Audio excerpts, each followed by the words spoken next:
Pak, ada isinya ada, Pak.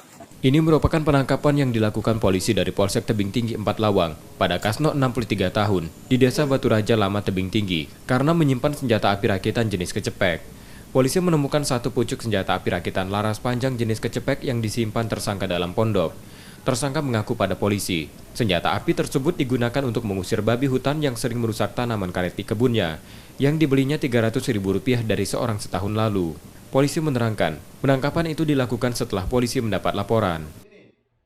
Jadi di situ kami melakukan penggeledahan, kemudian di dalam pondok, tepatnya di dalam gudang mungkin di situ kami temukan satu pucuk senjata api laras panjang jenis locok mungkin di situ. Untuk pelaku di sini Pak Kasno kami terapkan pasal 1 ayat 1 Undang-Undang Darurat nomor 12 tahun 1951 dengan ancaman hukuman seumur hidup dan maksimal 20 tahun penjara. Tersangka kini ditahan di tahanan Polsek Tebing Tinggi dan terancam hukuman 20 tahun penjara. Sukma Aldino, Kompas TV, 4 Lawang, Sumatera Selatan.